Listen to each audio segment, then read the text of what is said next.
Hello everyone. As you can see behind me, we are slowly creeping along with our March bench pillow for all seasons. We've got this center shamrock section done. We're going to work on this shamrock section today. And if you watched part 2 of this video, you saw that I messed up my shamrocks for the first section over here. So we've got to get these recut and set up and ready to go so we can do that. But we're not going to dwell on the past. We're going to go ahead and get going with this third section. So what I have is I had planned out in part 1, I planned out the order of the shamrocks. So I have them right here, and they are all set, and we're going to get them sewn together into 4 packs. Now let's see, get this taken care of. Get rid of that, that, and that. There we go. Now we have a sewing machine.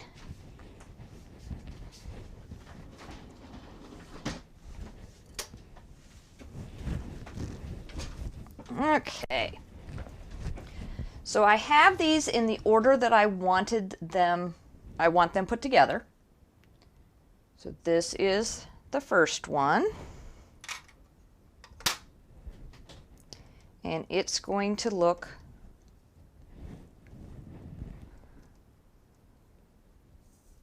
like that. So first I need a piece of starter fabric. I need to drop my stitch length down to 1.5, and then I am going to set my needle position down. Excellent. And we can get going on sewing them together.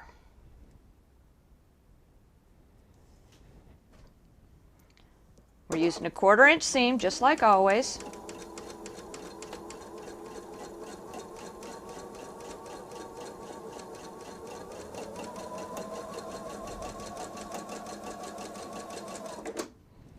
Okay, now let's do this second one.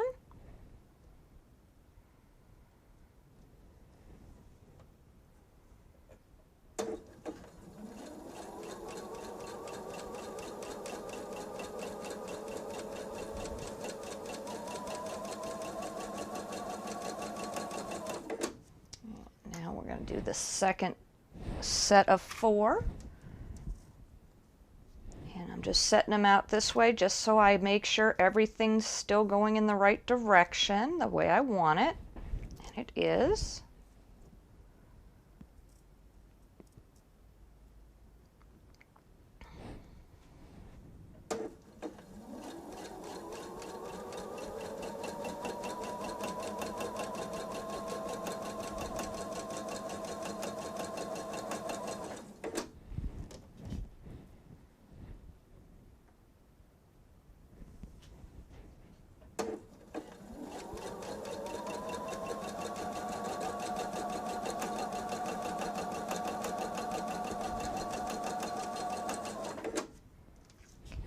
And my third 4 pack. Again, just making sure things are facing the way I want, and they are.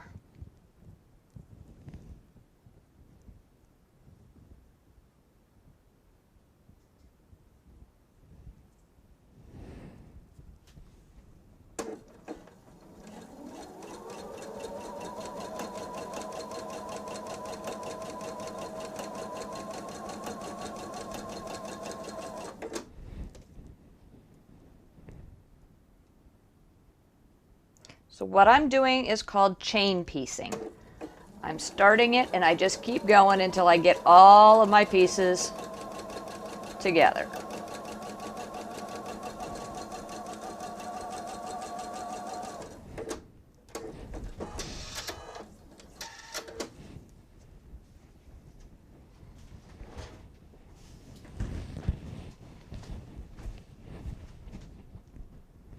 All right, so now we have my starter fabric at the top, and then all of the pieces are put together. On other videos, you will see that some people immediately take this, because this 2-pack is going to be matched up to this 2-pack to make a 4 square. And this one, and this one, and this one, and this one. And there are videos out there where they will immediately go from chain piecing like this to finger pressing their seams and stitching the 4-pack together. I prefer to press it and then go back to the machine and do it that way. It's just, I think it looks cleaner. Boy, my hair is all over the place today. Wow. Anyway, I just think it looks cleaner if you press it first. So that's what I'm going to do. Now keep in mind when you are pressing, you want to be able to nest the seams. And to nest the seams have to go in opposite directions. So I have this first facing down. The second one, which it's going to nest with, I'm going to move that up. So I'm going to press it the opposite direction. And I'm going to do the same thing with the other 2 packs. So everything is pressed back and forth. And my iron needs to warm up. Let me go get my water. I forgot my water.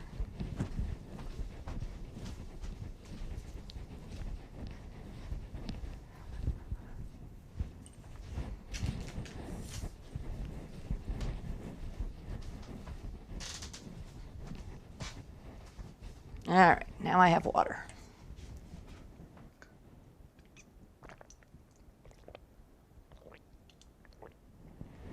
Oh, I'm probably going to need lots of water today. It's not too bad in here. Temperature outside 74, so we're doing okay temperature-wise. It's pretty windy out there today, but not too bad overall.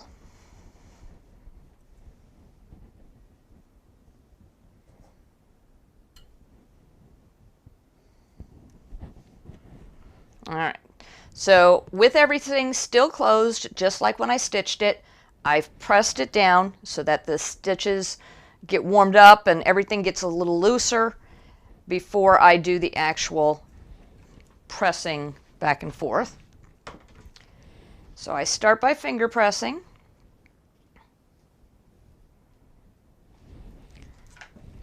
And then I use the heat. Well, that's resting over there. I'm going to go on to the next one and I'm going to finger press.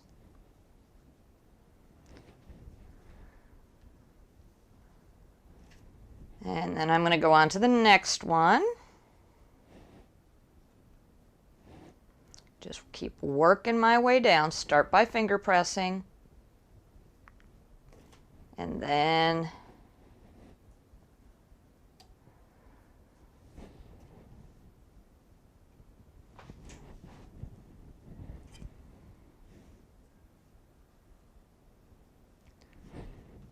working our way down.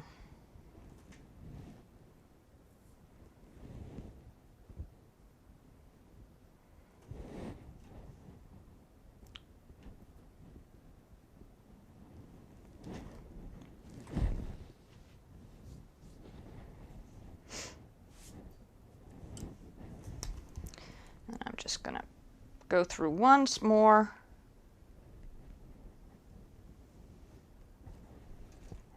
Make sure it's all pressed. Okay, so now we have them all pressed open.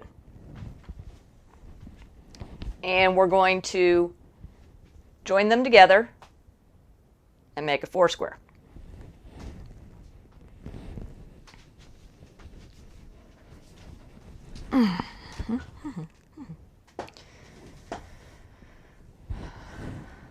So here are my first 2 sets of 2. And if you look in the back, they are pressed going in opposite directions. So the seams are going to match up. So when I fold it over, it's like a sandwich. And everything matches up and nicely. So I like to use a pin whenever I am doing seams. Just because, oh, sorry. Just because it keeps it nice and straight.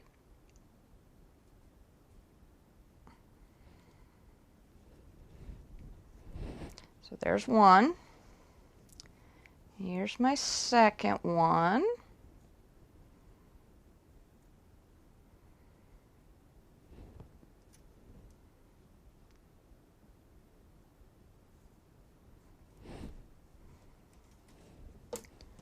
And then here is my third.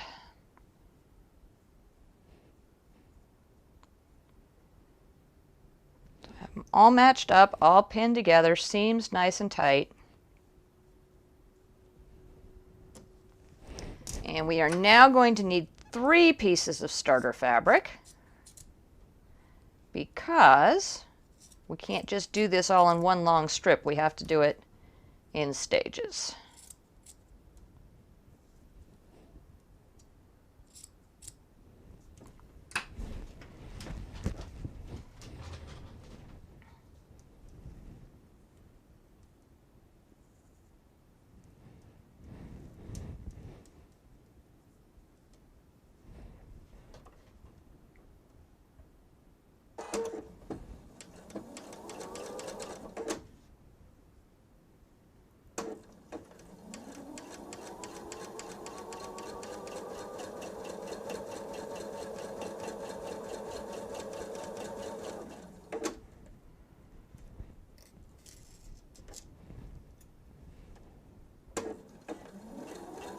Make sure your seam stays going in the seams continues in the same direction you pressed it in.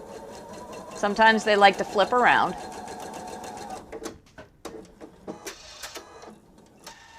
All right, so there's one.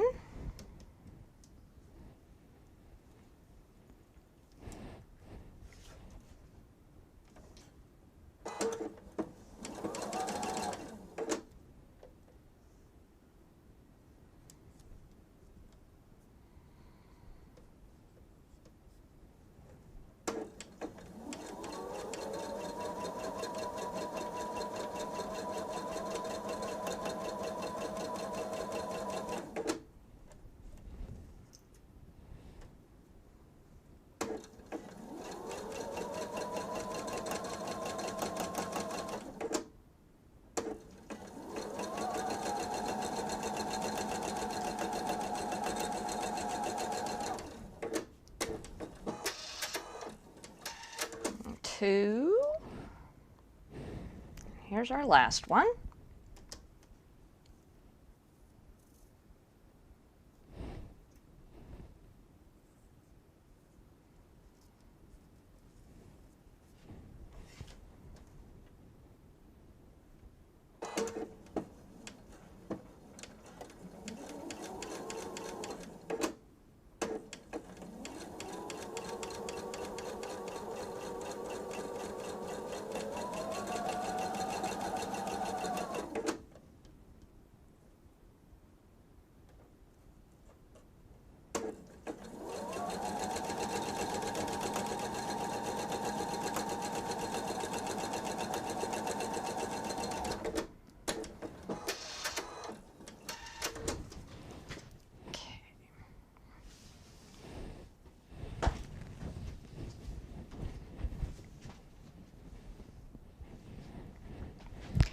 And so now we have 3 4 patches. And you may be asking me, why did you keep them all chained together? Couldn't I have cut them apart? Yes, you could have. I wanted to make sure that I keep them in the order that I want them to be in when I put them on the wall. And so therefore, I kept them together. If you can keep track in your mind where things go, or you do it one at a time, or whatever process you use, totally up to you. I like to do it this way because this way I know it's still in the order that I want it to be in. And I don't have to redesign where things are laid out. So now I'm going to press these 3 seams. And as I press these seams, I have to start thinking about something. These are going to join up with other pieces. So this first one joins up with a solid white block. It's this one to join up to the solid white block. So this one, I don't care which direction I press the seams.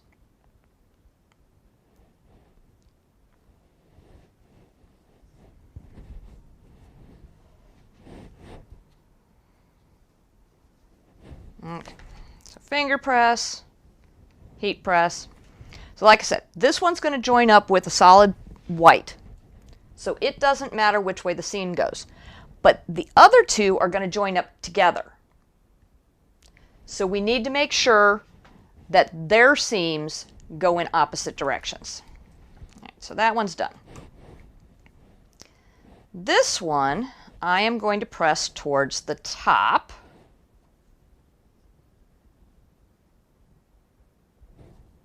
Towards the top, yes. It does get a little wonky when they're joined together like this. I do have to say, the pressing does get a little weird. And most definitely by this point you can cut them. But again, I want them in the order I want them in so I don't get mixed up.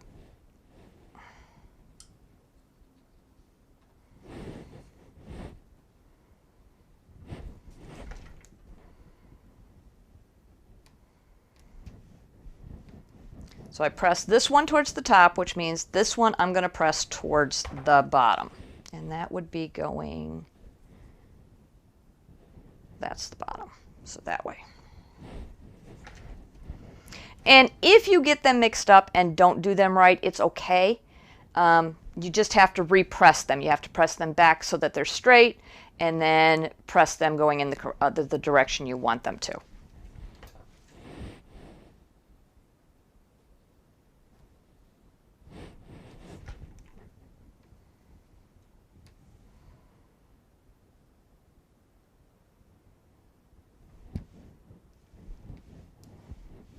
All right, so 4 pieces all nicely pressed into squares. So now we're going to line it up. Let's look here. This goes, you know what, I'm going to go ahead and put the stem on here. In this one, I did not do a top stitch or blanket stitch, top stitch, anything. I didn't do anything to it. I just left it as it is. And I'm going to do that with all of them, just because I started it with one and I'm going to continue it with the others. Scissors would be helpful. So in one of our other parts, we copied the applique onto Heat and Bond. And so now we have a stem, and we just cut out along the line drawn.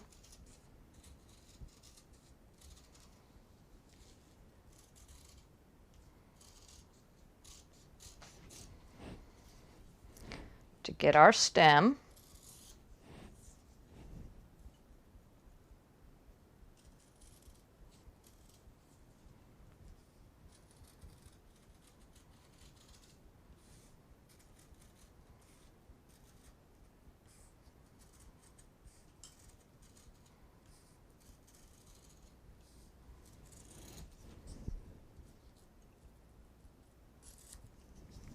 So we're cut out around the line that we had drawn.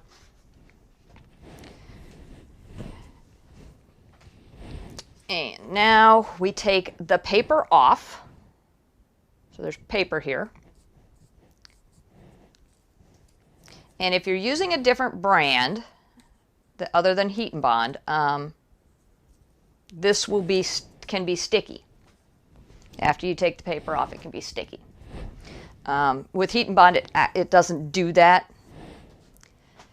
And now we want to put our stem, let's see, it's going to go up in this corner, and the stem is going to go from there to there. You'd want to make sure you leave enough room for your 1/4 inch seam allowance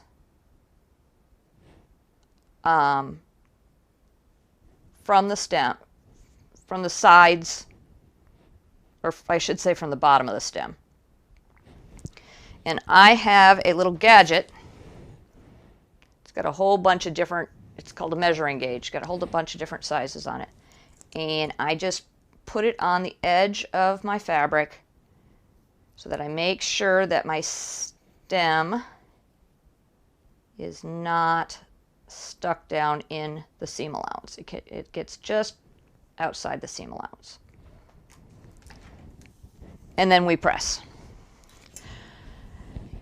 Here on this one, I didn't do that, and there's a space between the third leaf, I guess that's a leaf, and the stem, so it doesn't look quite right. This time I remembered to do the measuring, and now we should be in a much better position. When we get it done, it should look correct.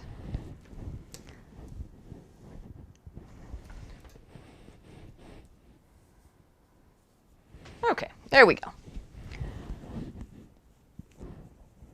So that piece goes there. Now I'm going to go ahead and cut these apart, because I can put them up there where I want them to be. So now I've got to cut off all of my extra little pieces, my starter fabric, my edge endings, tails, that's what they're called, tails. And I'm going to put this right up here so I know where it goes and I don't forget, because otherwise I will forget. All right, let's see here.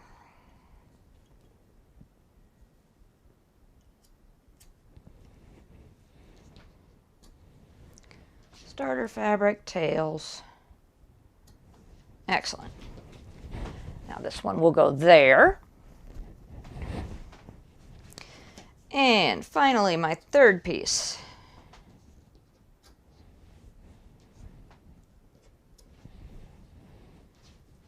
And the third one goes right here. And that way I know everything's facing upright, all the stuff is where I want it to be, and it looks right. Okay. Now we need 9 1.5 inch squares, and I don't know if I have 9 left. 1, 2, 3, 4, 5, 6. Okay, because I wasted them on that other, because I did it wrong. So I need, what are there, 1.5 inch squares, right? Ooh, doo, doo, doo, doo. Green, green. Yes, 1.5 inch squares. So I need my white fabric again. Where's my white fabric?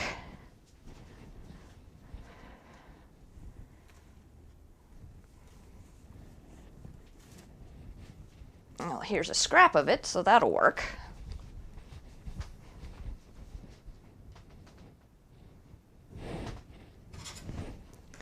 All right, this piece ruler's not long enough.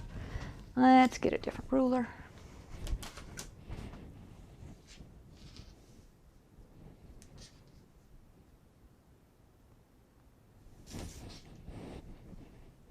Let's see. I don't know how much we're going to need. We'll go with this. And I don't care about the squareness of the cut, because I'm just cutting it off. That's a salvage. We'll go that in the garbage. This can go back over there. All right, now we're going to do the real stuff. I need my ruler, which is over here.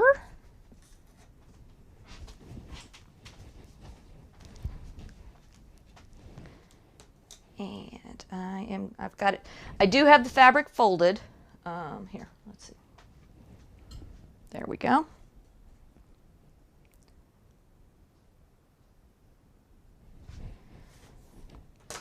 I have the fabric folded so that I have a nice straight edge on it.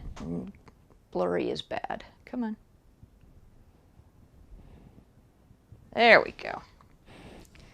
So it's folded on one edge so that I have a nice square edge. I made sure that I lined up my torn edges. So we're going to have nice on-grain fabric. Take my ruler, line it up on the fold, and cut off one side. Turn it around and cut at 1.5 inches so that I get a strip that is 1.5 inches wide. Now again, extra fabric, we're going to set that off to the side because knowing me, we'll probably need it at some point in time. Okay. Now I'm going to cut off this side right here, which has got the fold on it. And just cut off a little bit so we get rid of the fold. Turn it. And you're asking, why don't you just use that side, which was already cut? That's because I didn't square it up. I don't know if that side is square or not, so I'm not going to deal with it. I know this side is now. And squaring everything up, making sure you're on the lines all the way around. 1.5 inches. That's 8.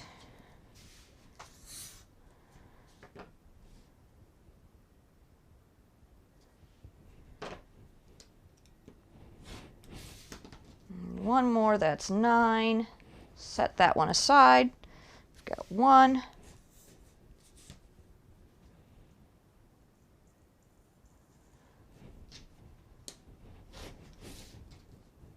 3.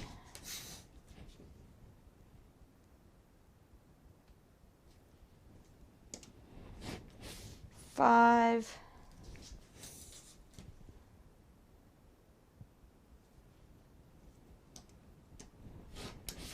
7.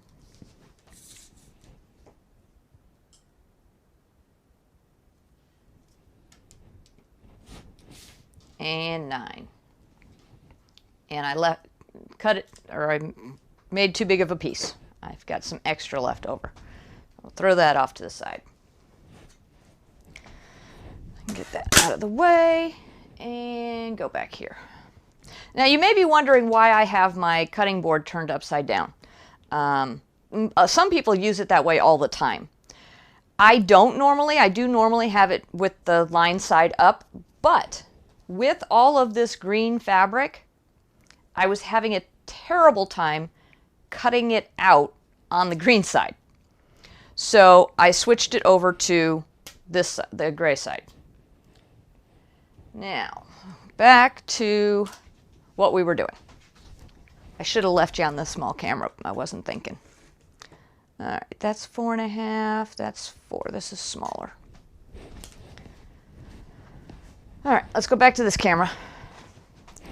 So now to get these on the leaves, we're making it look like it's rounded. So we need to draw a line down the middle at an angle, or diagonally down the fabric. I am lining it up with the straight on the top point and on the bottom point. Start from the middle and draw out. I have found that if you try and draw from one end, the fabric kind of wrinkles up, so don't bother. So that's one way. The other thing you can do is you can actually just use the lines on your ruler. So there's a 45-degree line on your ruler. If you line it up on one point and then put the 45-degree line down this cut edge, you can draw from the middle and out. Either of these options are going to work, whichever one you want. The other thing you can do is you can buy a gadget that puts a laser line on your machine, and it shows you exactly where to stitch to go from angle to angle. That is the most accurate way to do it. I do not have one of those gadgets. I'm okay with that. I just draw a line. I am using a Frixon heat reactive pen. The reason I'm using that is because I want the line to go away. In the first batch that I did, where I messed them up anyway, I used a gel pen, and you can see the green lines bled through once I started using the heat and the starch. So these were messed up anyway, but I was going to use them until I messed up, until I put 4 squares on them. See, this looks like a circle. This looks like a circle. I was only supposed to put on 3 of them so the one side could match up to where the stem is. And you're probably wondering, why in the world do you still have them sitting on your table? Well, I want to remember the pattern I used because I liked the design and the way I used the fabric.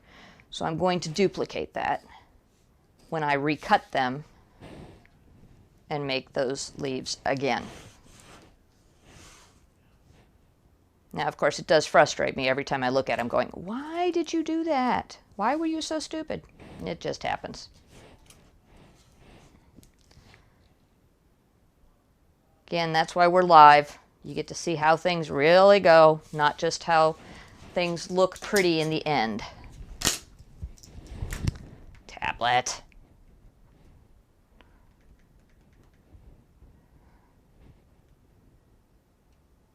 Come on, there we go.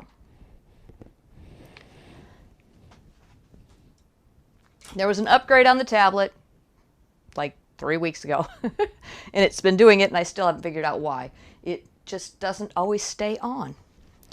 Okay, so now I have my 9 squares with a line down them so that I know where to sew. And I am going to do these leaves one at a time because I don't want to mess them up.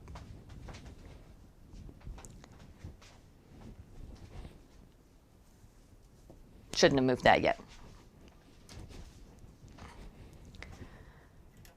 All right, come on, there we go. Now we have to make sure we do the right corners. And I should have used the word correct there. We have to make sure we put these in the correct, on the correct corners. So this one, and it doesn't have to be perfectly lined up and square or anything like that. I just want to make sure I know where they're going so I don't put them in the wrong spot. And then this one.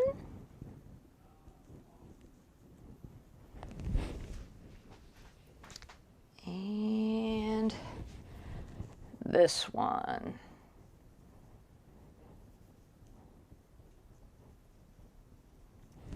Okay, so we have our first leaf. Let's go sew it up.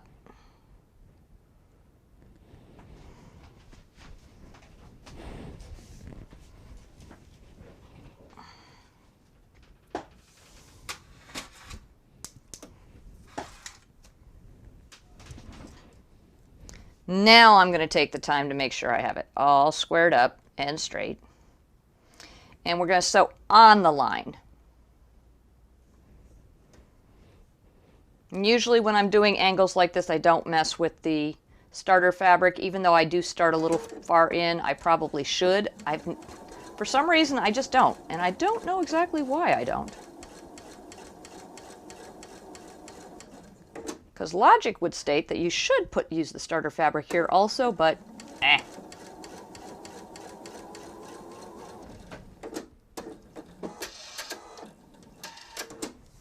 There's one.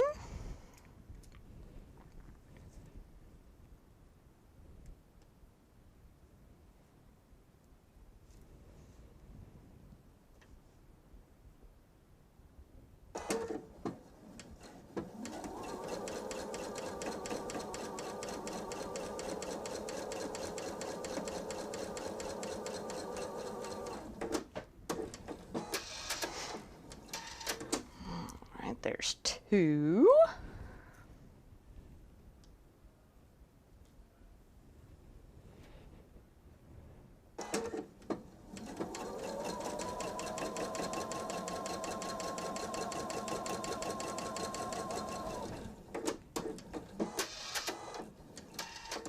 There's 3.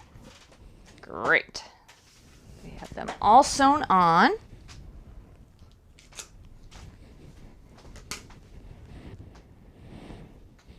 All right. Oops. Let's go here. So they're sewn right along the line. Got all the extra stuff. And now we take it and we take our little ruler and we go to 1/4 of an inch and we cut off the triangle. And we go to the next one, 1/4 of an inch, cut off the triangle. If you would prefer, you're welcome to just use a pair of scissors and cut them. I find when I do that, I cut them smaller than 1/4 of an inch. And then I have issues later on when I'm trying to press them. Now, which way did I press them? I pressed them towards the white. I did. So I'm going to press them towards the white.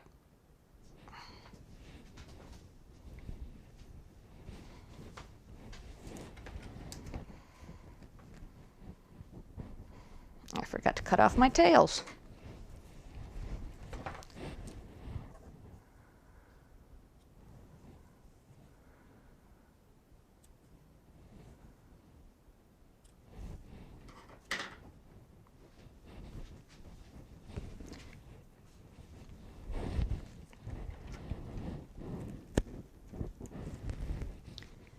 And the white fabric was cut into 4.5 inch squares, which is why I have my 4.5 inch ruler. Excellent.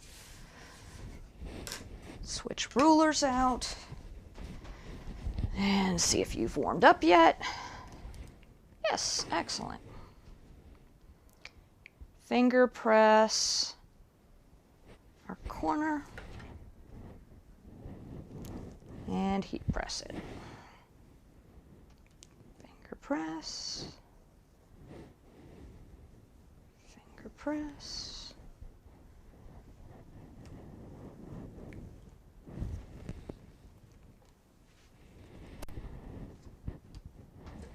there we go. Get all 3 of the corners under the heat.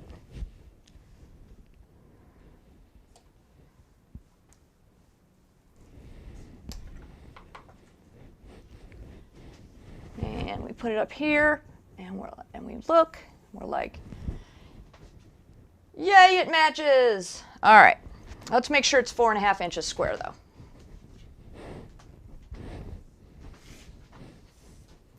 So everything's going in the right direction. We're happy about that. This ruler is exactly 4.5 inches by 4.5 inches square. So I'm lining up the 2¼ inch line down the middle, and I'm lining up the 2¼ inch line here.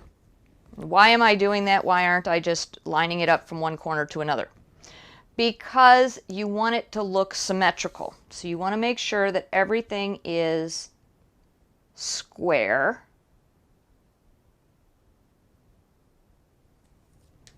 And then we'll look at it. So there's this down here is not right. This up here is not right, but it's less than 1/4 of an inch in both spots. So I'm good. Over here, it's almost perfectly straight, so that's good. So I'm okay with this. It's not massively too big or anything like that, so we're going to keep it just as it is. And now we are going to match it up with its counterpart right there. So we're going to sew these 2 pieces together.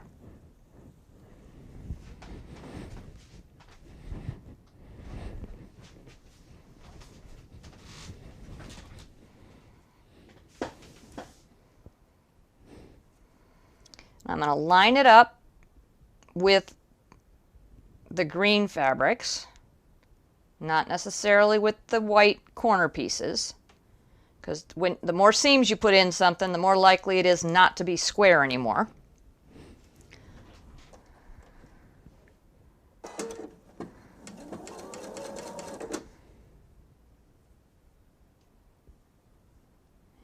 All nice and lined up, and now I'm going to use the edge of the white square as my 1/4 inch guide.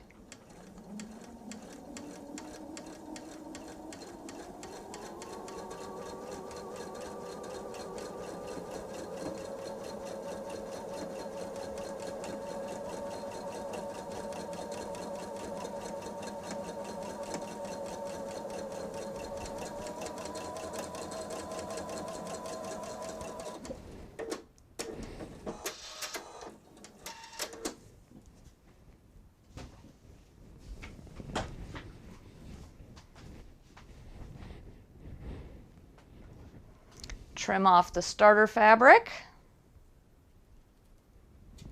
trim off the tail,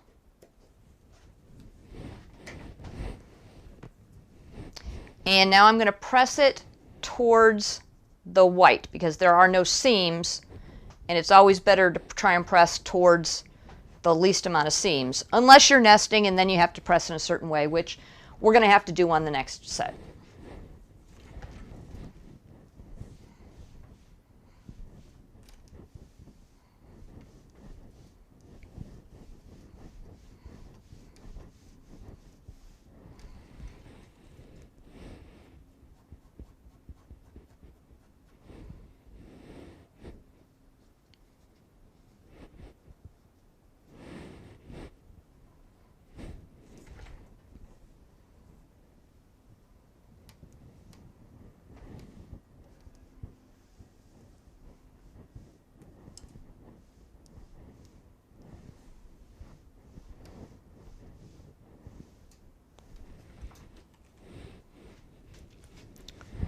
Here we go. All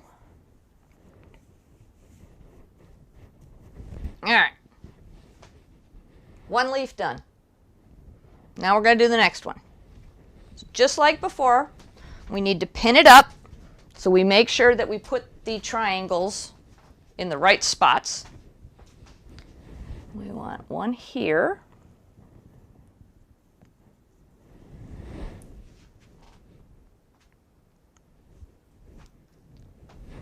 One down here.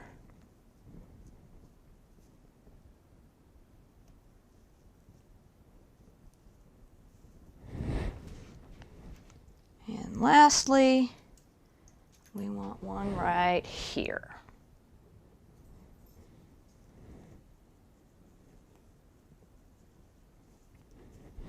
Make sure that those are the 3 corners we want. That's where we're going to round it out at. And now we go to the sewing machine.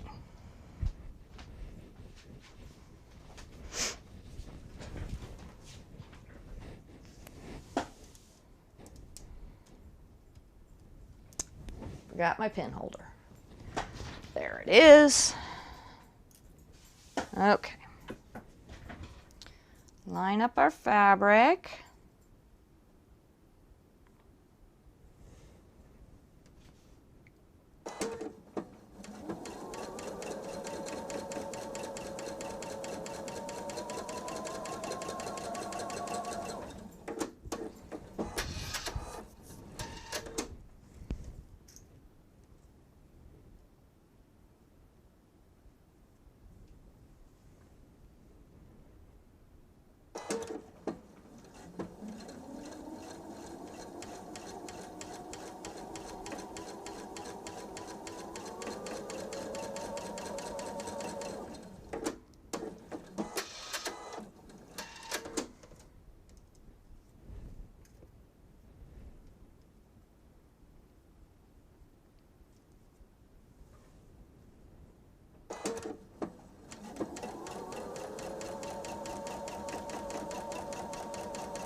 All right, that did not sew. Let's try that again. I was wondering why it was pulling and what was going on. I do know. Let's try again.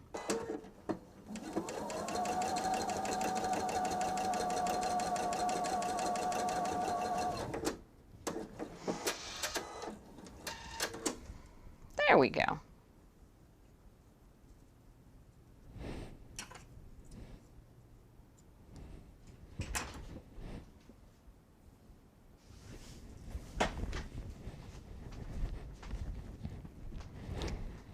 And now we're going to cut our little corners off.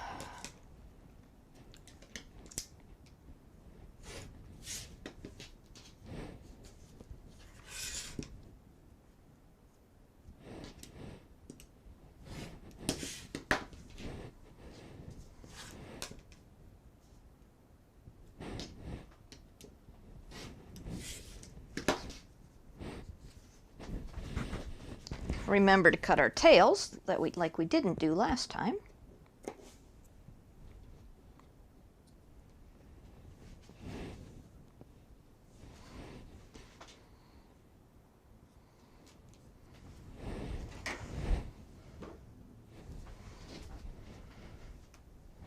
And now we iron.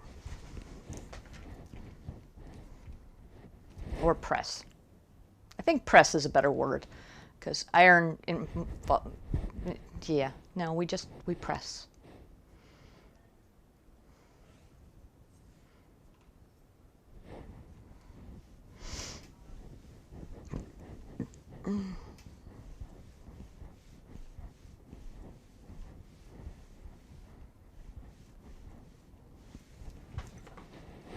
Okay, finger press.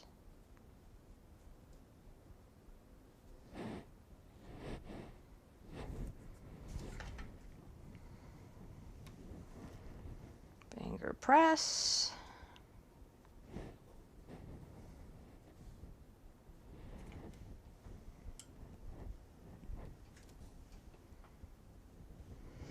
And try to get all 3 seams under and let it just press for a few minutes.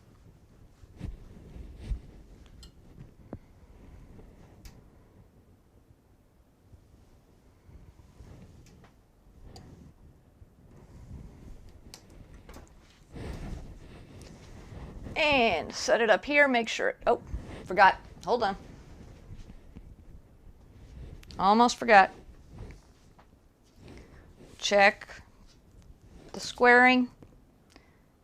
Let's see, how bad is it? This one's actually better than the last one. It's a little bit down here where it's not covered by the ruler, and down there there's a little more than there should be, but generally this is a really nice size, nice square.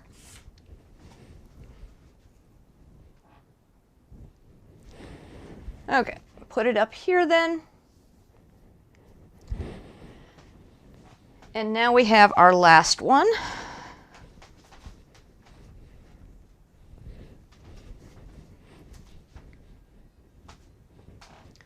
That one we're not doing. This goes in that direction.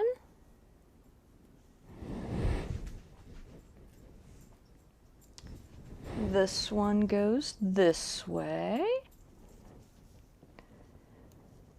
And give me just a moment. I have to love a kitty cat. Hi, baby girl. Hi, sweet girl. Yes, you're a very pretty kitty. Yes, you are. Okay. And then our third one goes right here.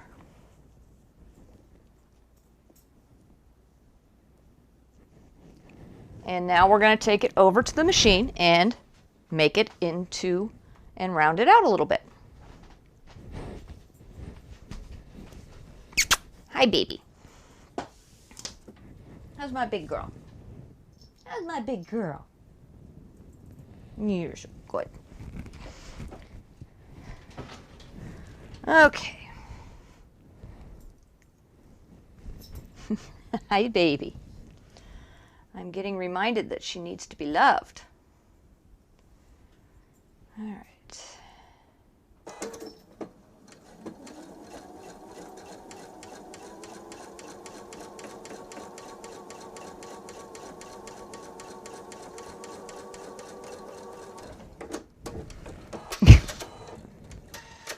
Hey, big girl.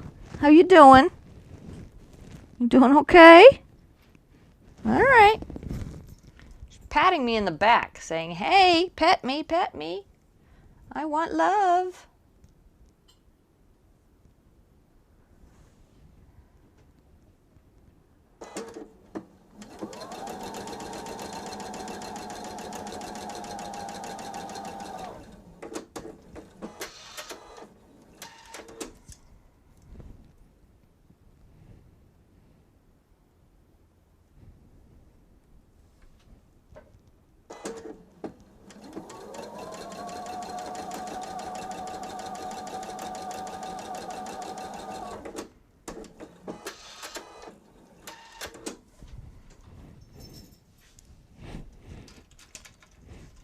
Ah, chapstick. Oof. All right. There we go.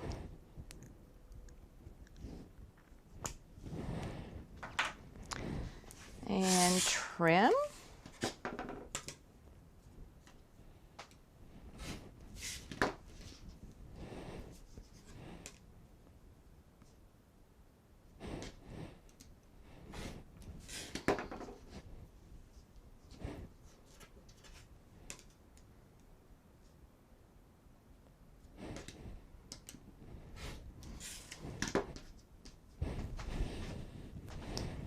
Cut off our tails.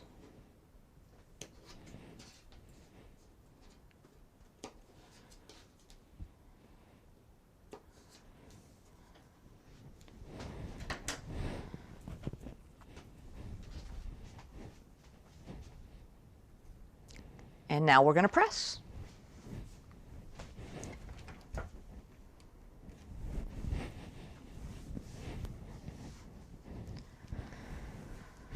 My shorts are trying to creep up on me, silly shorts.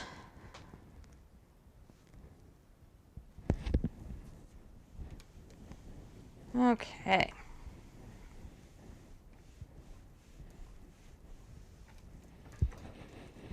That one kind of flipped open on its own already. It's in the middle. That's a weird spot. All right, let's do this one, finger pressing then. Well, that one relaxes and sits underneath the heat. And then we'll do this one and finger press it open. And then get it under the heat. All right. All three triangles are under the heat. We're good.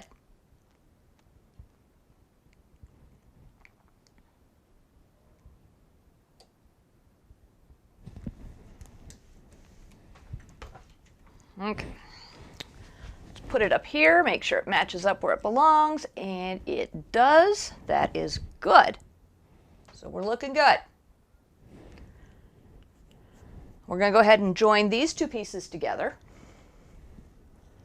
Fold over. Make sure we're going the right way.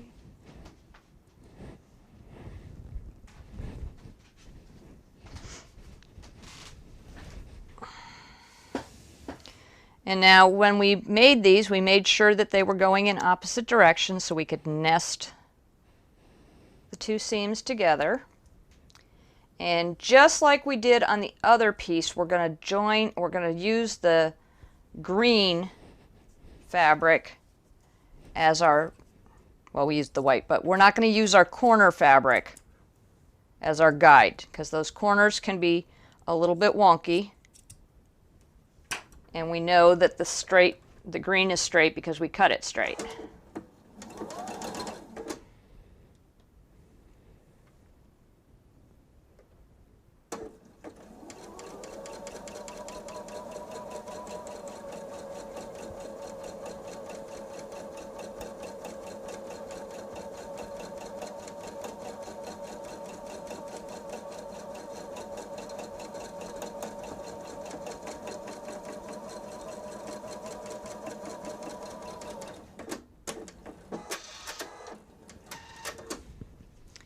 have to think again, because now we are going to be matching up.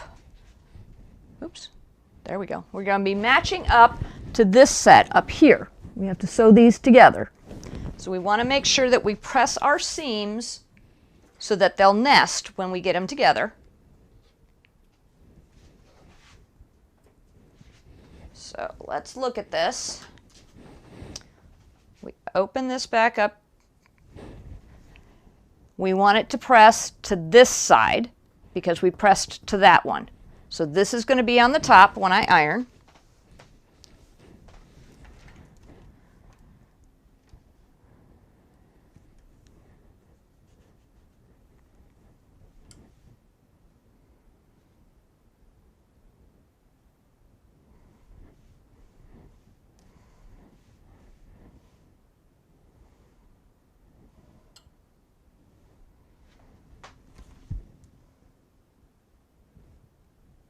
Come on.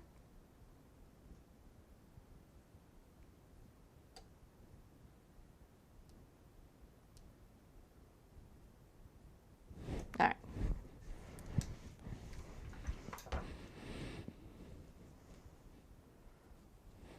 Ow. Ooh. I let that sit too long. Fabric got really warm.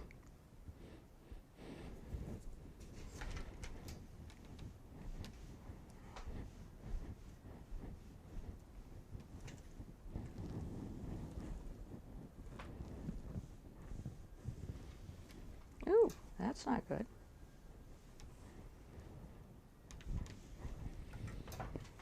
So now we're going to take these two patches, that 2-patch and that 2-patch, and make it into one 4-patch. So over we go. Nest our seam, and back to our sewing machine we go.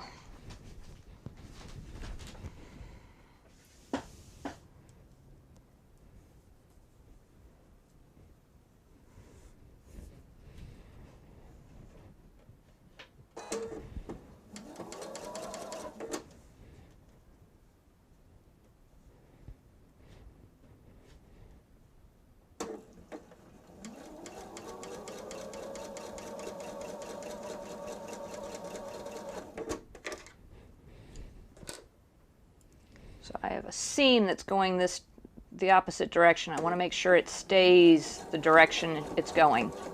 It doesn't get messed up.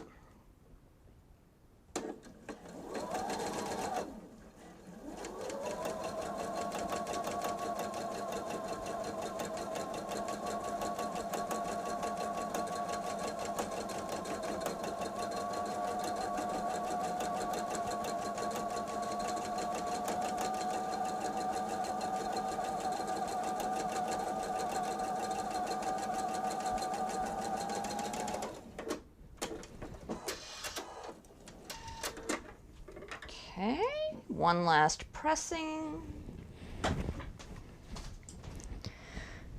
Oops. There we go. Almost fell over there for a minute.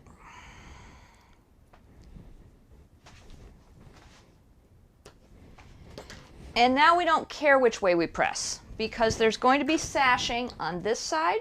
There's going to be sashing on this side. So it doesn't make any difference which way we press it.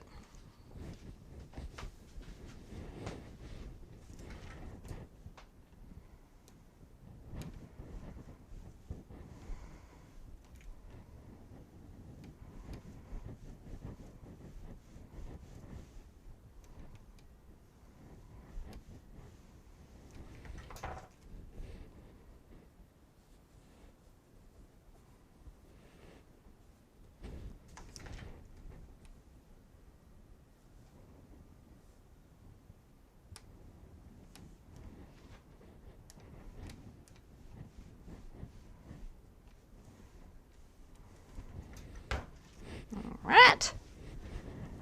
And this piece is going to go right up here.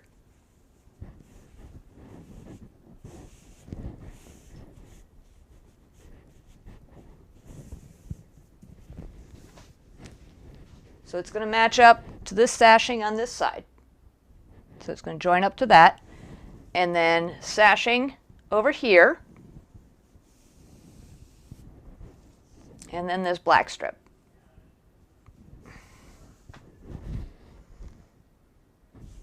Okay, so now we need to make this bottom part, which is just like we made this top part over here. We're going to take 2 of these squares. We're going to fold them into quarters, so once in half, and you can fold them whichever direction you want. It doesn't make any difference. Once in half.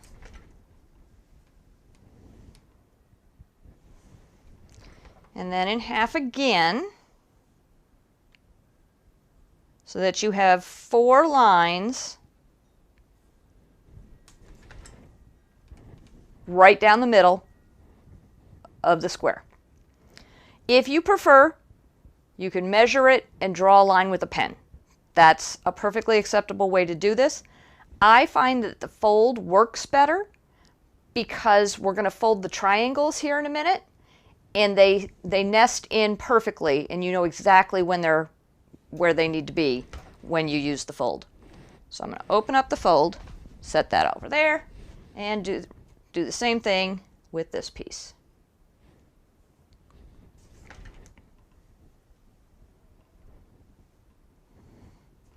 Now, for those of you that watched part 3 of this series, you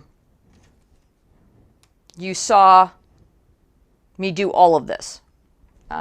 These are the exact same steps we took to make this the center section.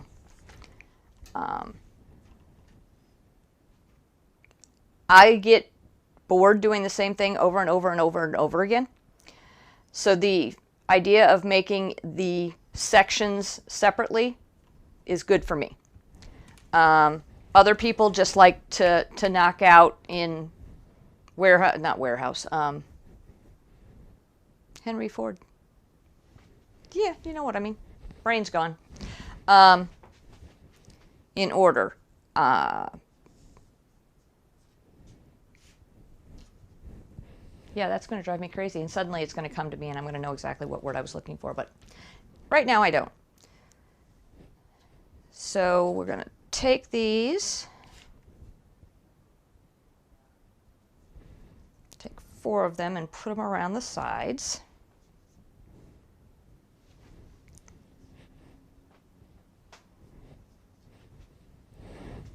Let's do this. There we go.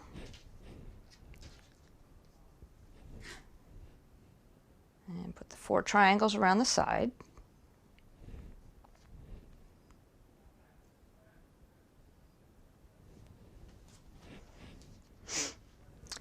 And the fold is in, and up.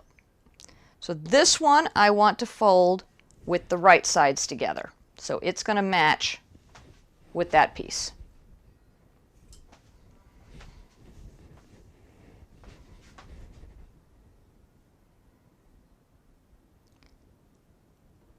You want to fold it at the point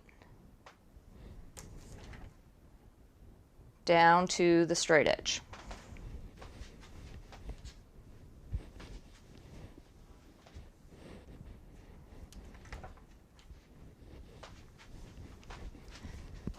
That goes there. Let's do this one, same thing, because it's for the second square.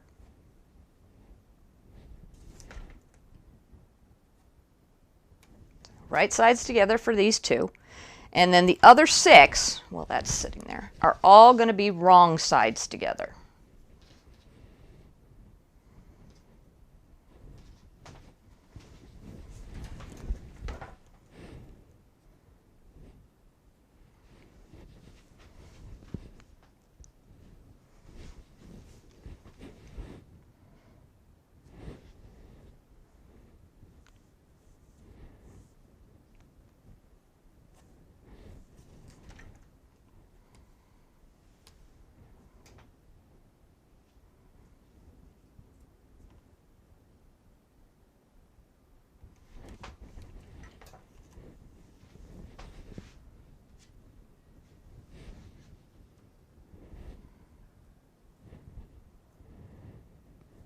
now you're wondering, can I do more than one at a time? You probably can. I've never done it that way. Maybe I'll try it on the next one. I don't see why you couldn't.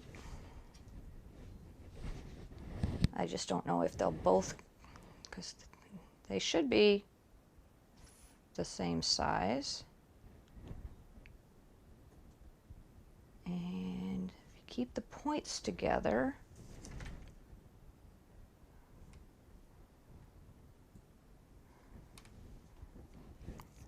we'll see how this comes out.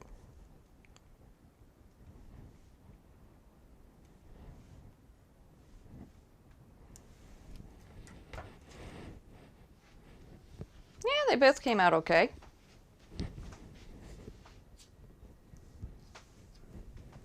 So I'll do it again. Why not? This is not like you're pressing them to have them permanently have this line in it that, you know, like if you were pressing pants and you want it, like anybody does that anymore, but if you were pressing a nice pair of pants and you wanted a nice pleat down the front, you'd need that seam to be really, really sharp and hold forever. That's not what we're doing here. This is a temporary thing just so we can get them lined up with the squares.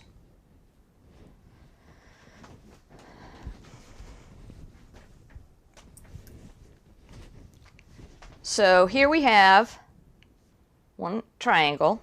We're going to fold it over, and you'll see now why you pressed it. The press matches, and this goes right down the middle. To keep it straight, you use a pin. You could use a clip. I like using a pin because that way it's going to stay straight. And now I'm going to do the same thing over here.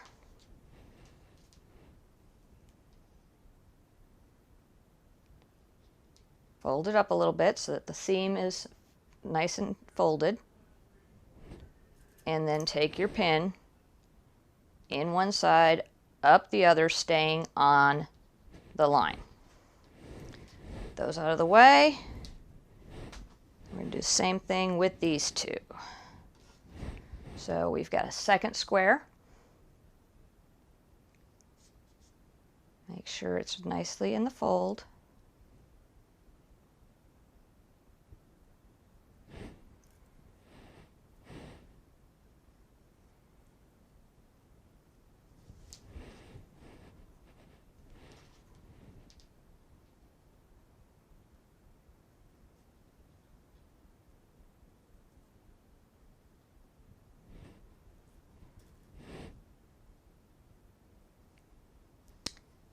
And now we have both of our squares ready to go to the machine.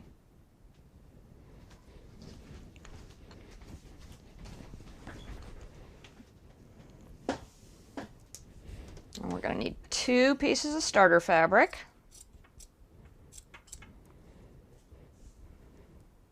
Because we're going to go up one side and down the other side. We're going to chain piece as we go.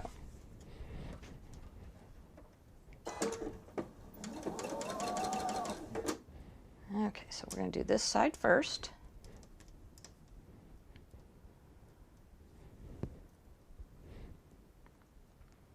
So it looks like my triangle is not completely square because I have more fabric down there than I have over there.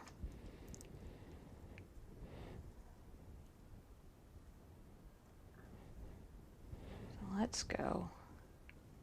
We're going to use the square as our guide.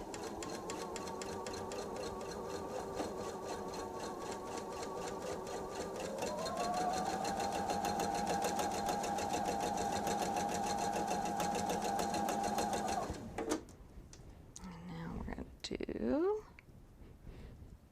the first side of this second square. So So this is where we're doing the chain piecing, because we're just going to keep going. Oops. There we go.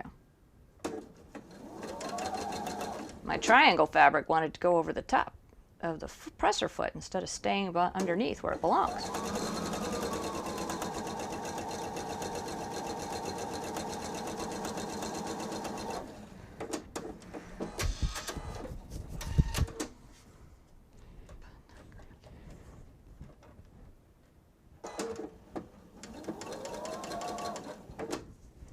And now we're going to go down the other side.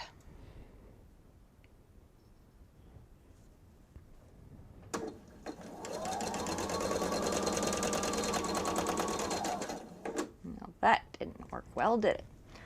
What's going on? So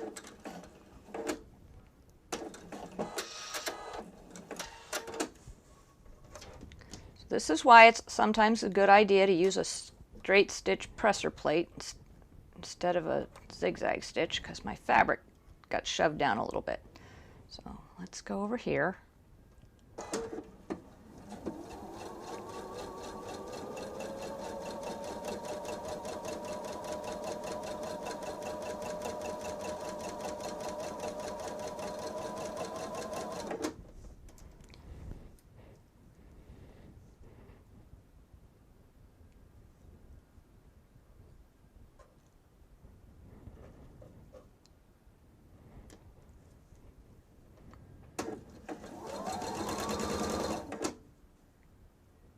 Try it again. Let's do this one more time. There we go.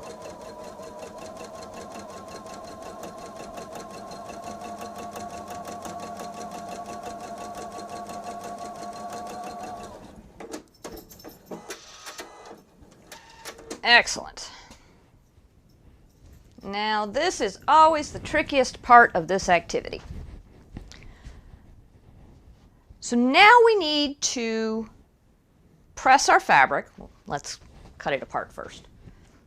But we need to press our triangles that we just put on out while not pressing out the seam we made in the middle that we need to match up for our other triangles.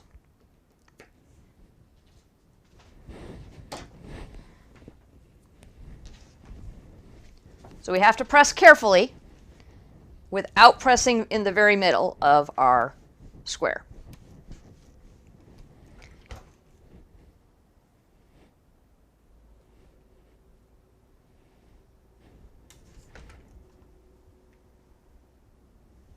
And whenever I'm doing a design like this, I always press towards the triangles.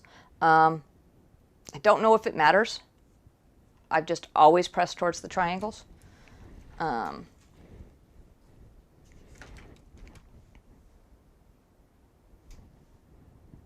I say that, and let me check something. Did I press towards the triangles on one? No, always toward, yeah, it was all towards the triangles. Just makes the square look cleaner to me.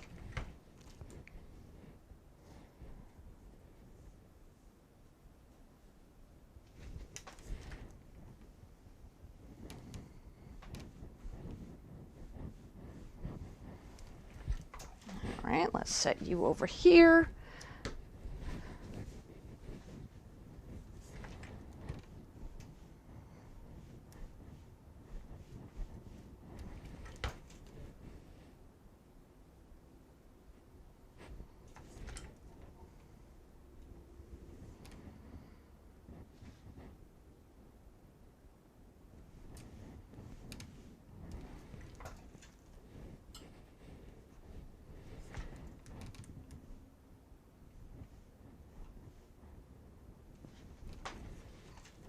And towards the triangle.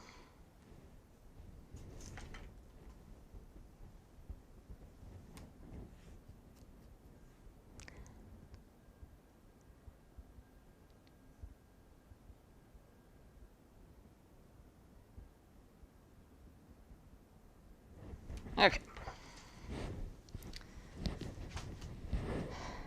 Now we're back to this step where we're putting our triangles onto. Make sure it's going the way, because these have the presses going the different direction. All right, so this time, this one is pressed this way. It's the only one that does that.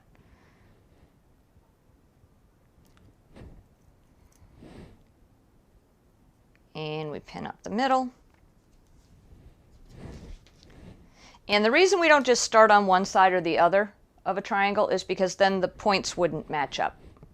We need our points to match so that this becomes a square when we're done.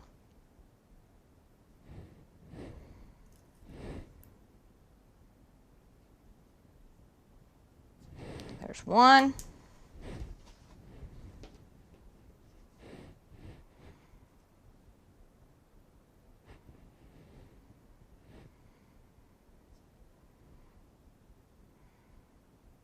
Come on. There we go. Didn't want to match up on the fold. It wanted to be fussy.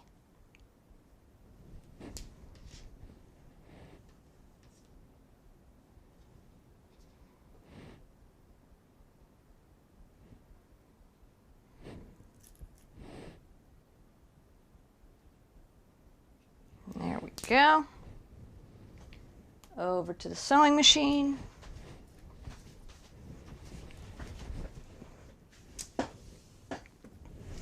And it dawned on me as I was sewing those last ones, you really don't need starter fabric with this because you've got the extra fabric of the triangle, so we're just going for it now.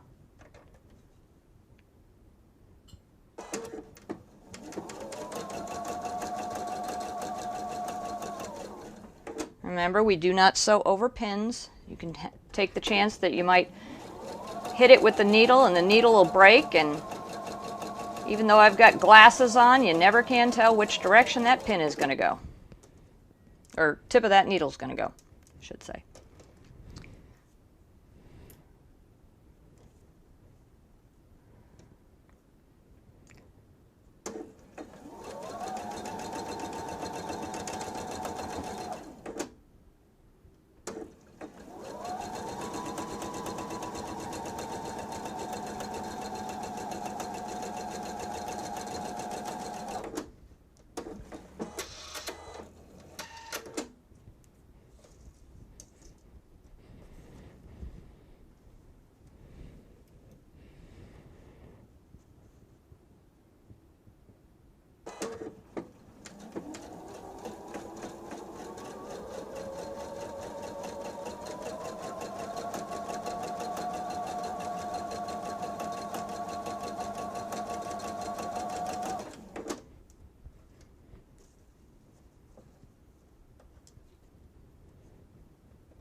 Alright, cut them apart to cut off the tails, clean it all up.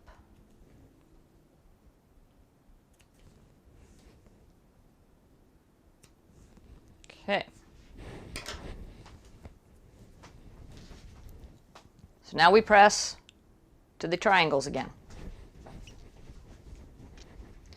But this time, we don't care if we get rid of all the other pressing lines or not, because now we want it to be one big square.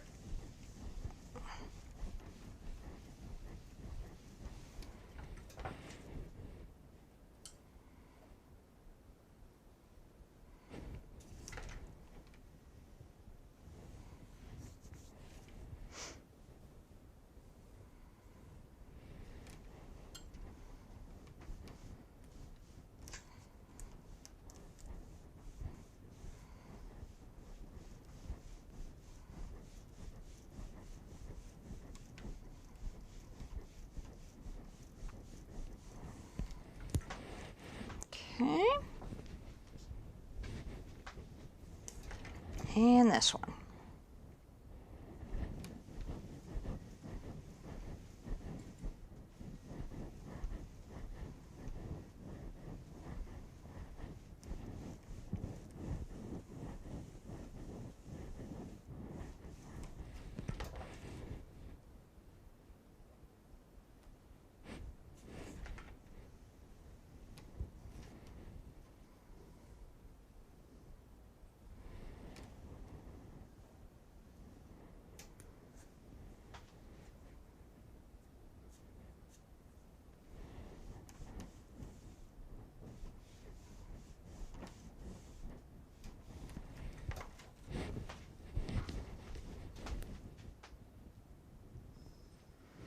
And now we need to make sure that they are 4.5 inches square. And the last time I did this, they were not, so be prepared. Now the 2¼ inch this time is going to go from one point of the square to the other point of the square, and here from one point of the square to the other point of the square. 2¼ 2¼ There we go. And we're going to trim these down.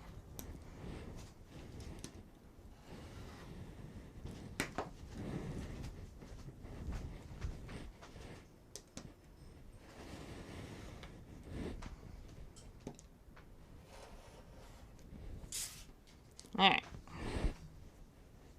We have now trimmed this guy down to 4.5 inches. So here's the thing, you have to cut these little tails off anyway. So I always like to trim them down when I do that. I find these squares tend to always come out slightly larger than they should.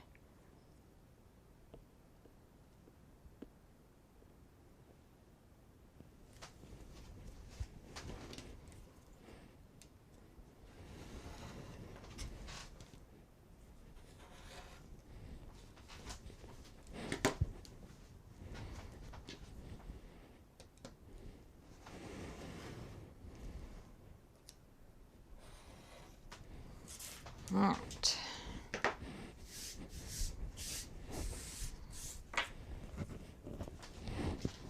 So I know these are both 4.5 inches wide, which is exactly what I needed because we used the 4.5 inch square. I want to look at these and because I can see there's some things here I want. These horseshoes are facing upwards. I like that. That horseshoe down there is facing upwards. I like that. Those are kind of leaning sideways. I'll live with that. Here, I've got hearts going upside down and hearts going right side up and some horseshoes off to the side. So I'm going to actually turn this one so that the horseshoes are up, and now the hearts are both going sideways, so it doesn't make any difference to me.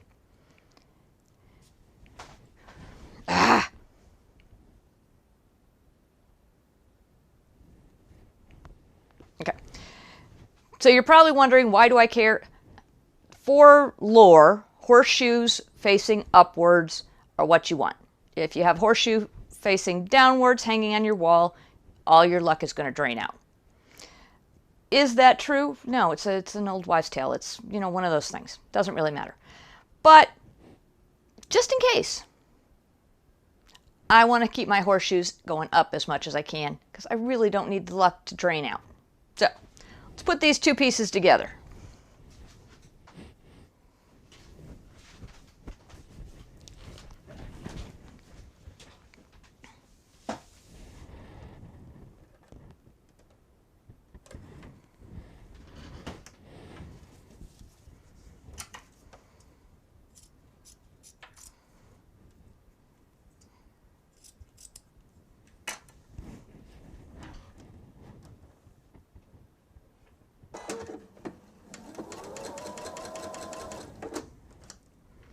You want to match together these points as best you can. So what I like to do is I take a needle or a pin and I go through where the seam is on this one, and then I take the pin and go through where the point is on that one. Get it all nice and lined up.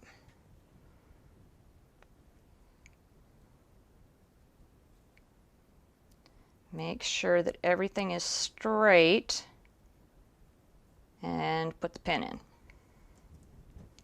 That way you're going to match up your points.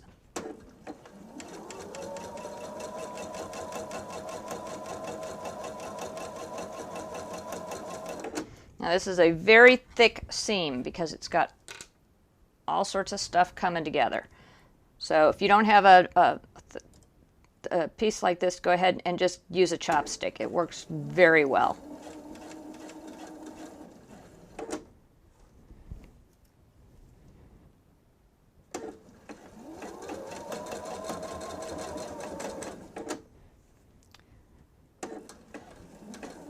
Come on.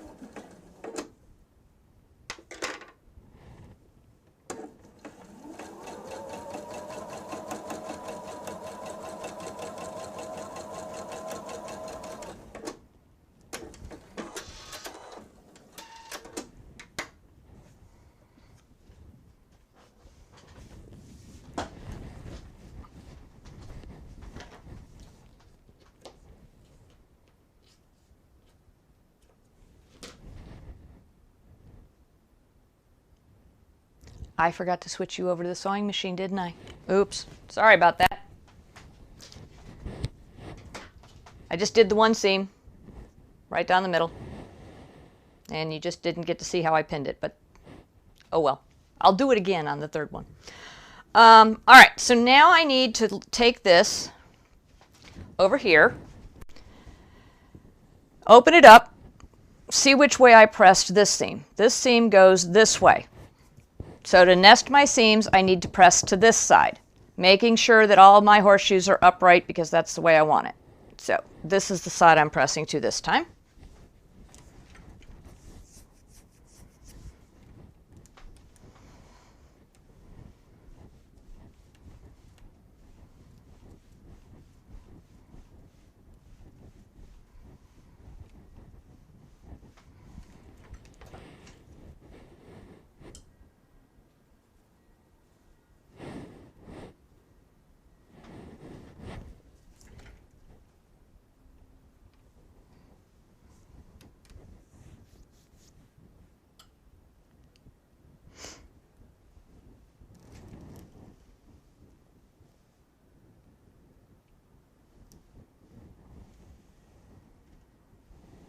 All right, let's look. And now we're going to attach this bottom piece to this top piece. And this time I'll remember to take you over to the sewing machine. There we go.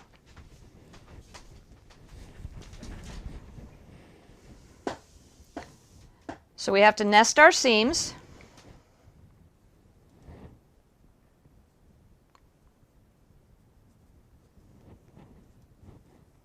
And when we have a long seam like this, it's even easier, it's even better because we can match it all the way down.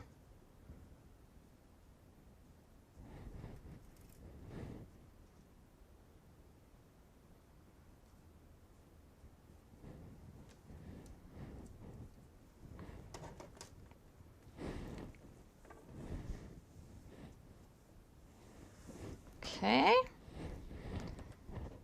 And now we're going to put this seam in.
back to here. There you are.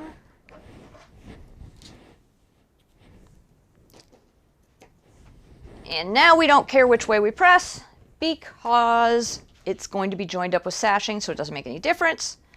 I'm looking at this side and it's got an awful lot of seams, whereas this side only has 2, but the 2 that it has are very thick. So I am going to actually go towards the shamrock side instead of the diamond side.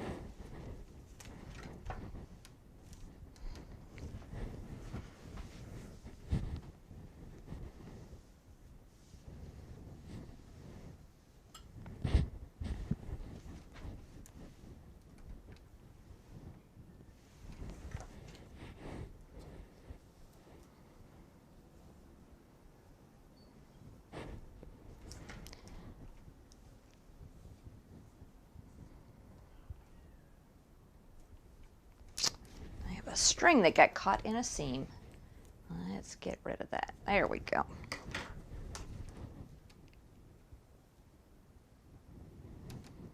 Well, that does that. I'm going to get some water.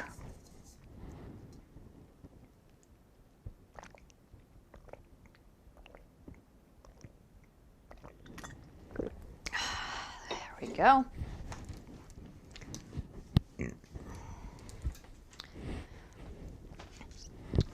And here we are. We have this section right here. Now we're going to put on the sashing. You're like, why, what good does sashing do? What difference does it make? And why is it called sashing and not border? So it's on the inside, therefore it's called sashing. It goes between blocks. These blocks are made up of a bunch of different pieces. And when you sew pieces together, they shift, they're not straight, things happen. There's pretty much nothing you could do to make it perfect. So what we do here is we put this piece of sashing in to deceive the eye into thinking it's perfectly straight.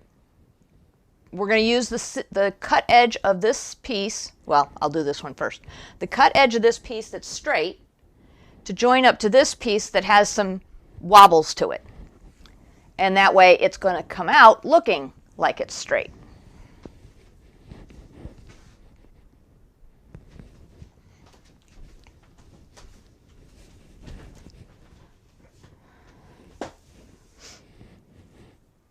So we line it up, and we know that this piece, this square here, is squared because I cut it to be square.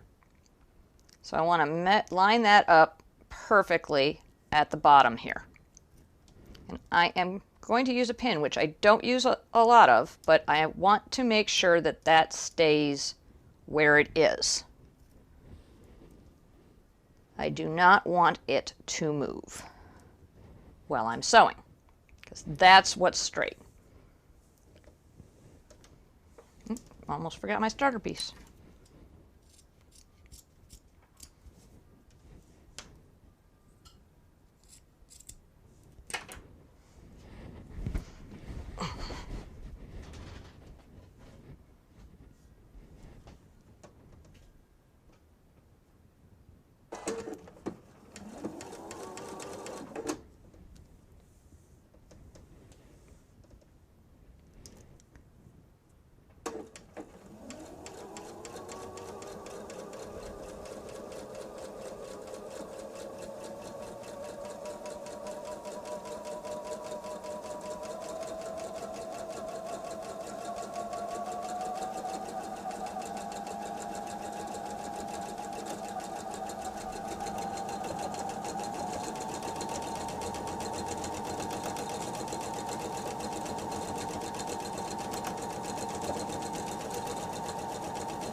Okay, let's get that pin out of the way. Because we're far enough along, we should be good.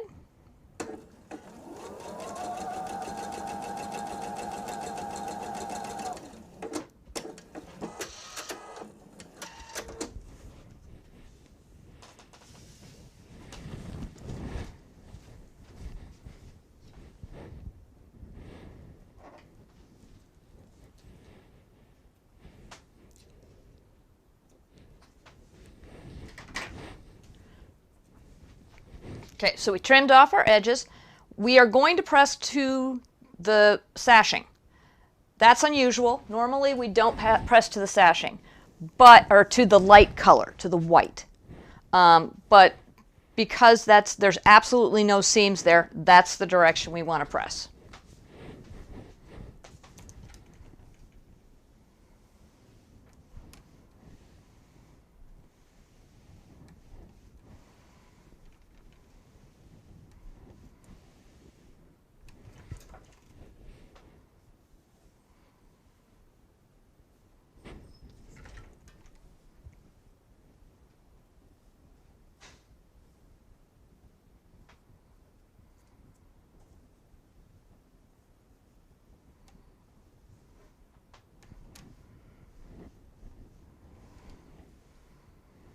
Alrighty.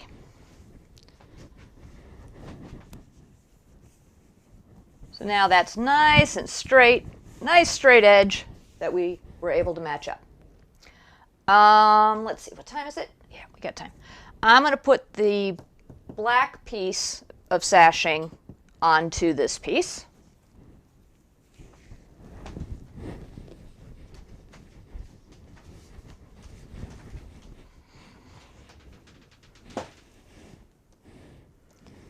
Oop. You need me to bring you over here to me. Almost forgot again. There we go.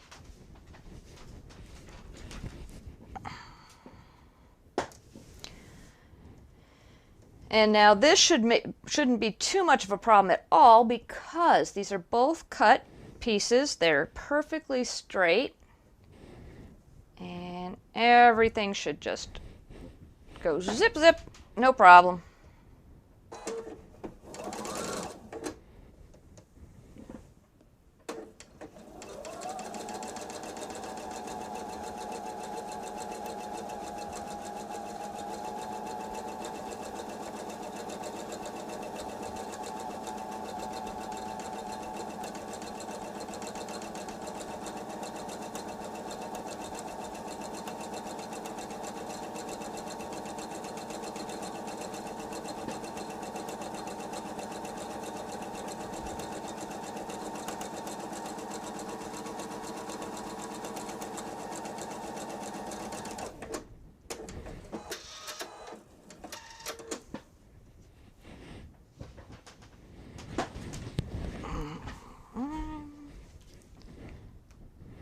And trim it up.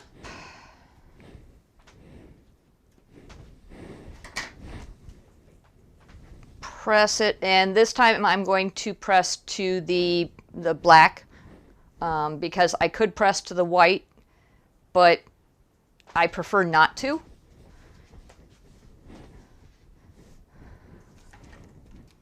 And both of them are perfectly straight and it doesn't make any difference.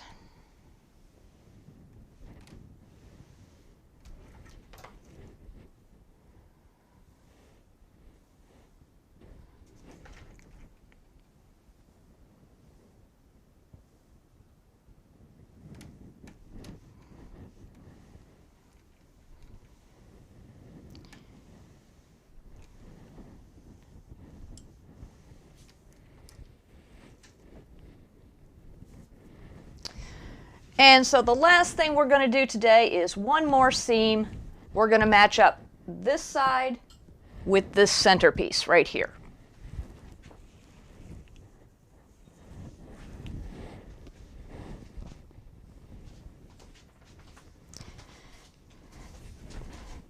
And this is going to be just like we did with the other piece of sashing.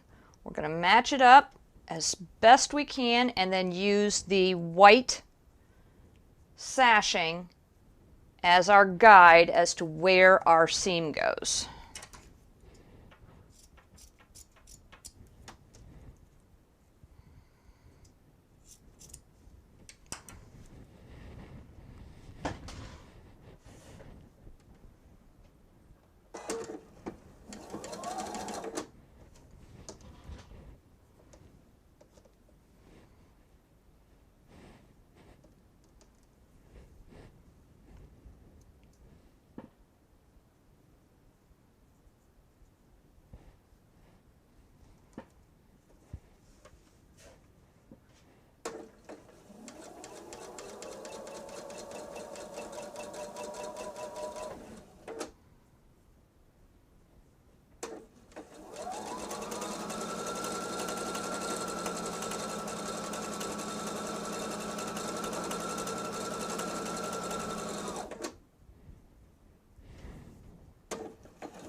go. We are getting there.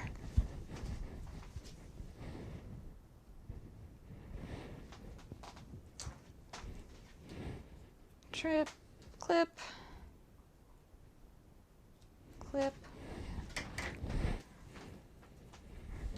and press towards the sashing, so towards the white piece.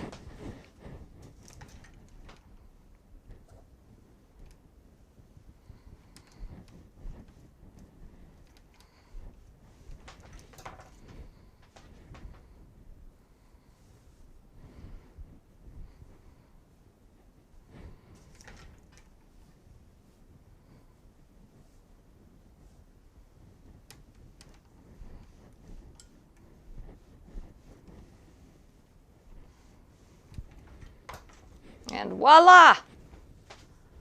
Look at this. We are 2/3 of the way done.